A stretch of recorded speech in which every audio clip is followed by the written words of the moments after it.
Boss, natry mo na ba yung crinkles ng Dali? Kahapon ko lang natikman. Ang sarap! Sige, tikman natin. Kumakain din naman kasi ako ng crinkles and paborito ko yan, pero hindi ko pa natitikman yung sa Dali. So sige, bili tayo. Jurassic Park, let's go! Lakas ng ulan. Otek, puro baha. Resilient naman po mga Pinoy, resilient. Ulol. Choco crinkles, asan kaya yun? Excuse me ma'am, may choco crinkles pa po kayo? Tapos na po. Wala na daw. Next branch tayo. Another day, another Dali branch. Let's go. Choco crinkles. Hindi ko mahanap mga biskwit. Pero parang walang choco crinkles. You know, bingo. Peking Kinder Egg. Peking TikTok din, oh. Siyang samba. Otek, parang wala ah. Mga tinapay baka nandito. Wait lang. May chocolate champurado din sila, oh. Masarap kaya to. Crinkles. Pa rin, so hanap tayo ulit ng iba pang branch. Let's go! Meron pang isang malapit na branch ng Dali dito eh. So, hanapin natin. Third branch. Third time sa charm, sabi nila, diba? Choco crinkles. Saan ba? Ito ba yun?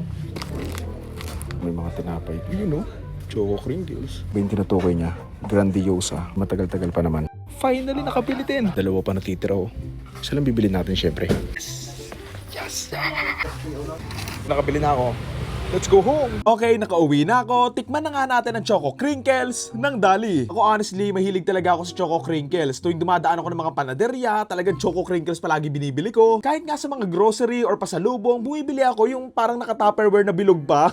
Ito na nga ang Choco Crinkles ng Dali na gawa ng Grandiosa. Ang prod date niya is July 30 and may expired to on August 29. And ang date ngayon, August 13. So, matagal-tagal pa. So far, wala pa naman ako natitikmang Choco Crinkles na hindi ko talaga nagustuhan. So, tingnan natin. Doon sa lagayan nila, maganda. Ang maganda sa lagayan nila, kung di ako nagkakamali, ayan o, meron siyang yung parang ziplock. So, kapag may hindi mo naubos, pwede mong isarado ganyan, o di ba? Hindi lalanggamin. Very thoughtful lang. Kasi sa iba, di ba, wala nang ganyan. Bahala ka na, itali mo, buhol mo. Smell test tayo. Amoy Choco Crinkles naman. Kuha tayo. Ooh. Ang chonky, oh. Ba din eh. Kapal din siya and powdery din. Excited na ako matikman. By the way, bago ko ito mahanap, nakatatlong branch ako. So, talagang ubusan pala siya. Okay game, tikman na nga natin ang Choco Crinkles ng Dali. Lambot. Puta, di matigas. Lambot na nga, di matigas. Sarap ba? Game na ako dati ng ng Choco Crinkles na napanis na expired ganon. And, ito hindi naman. Masarap. Asa lang din naman niya yung ibang mga brownies. Nothing special, pero pwede na rin. Magkano ba to? 45 pesos to eh. So, para sa ilang piraso. Bilangin nga natin. 7, 8. Dalawa na yung nakakain ko. So, basically, ang naman ito, 8 piraso. 45 divided by 8, 5.625. So, halos 6 per piece. So, pwede na. Ang maganda rin naman sa crinkles na to, hindi siya maliit, and hindi siya manipis, chonky rin naman siya, and maganda yung size niya. Saka malambot. Yun yung napansin ko talaga. Malambot siya. Dalasan kasi nakakain kong crinkles, makunat na, ganon. Pero malambot. Parang kumakain lang ng brownies. And nakasulat pa nga dito. Chewy chocolate soft cookies. And totoo, chewy siya. Ay, last na itong kakainin ko. Kasi baka maumay na ako eh.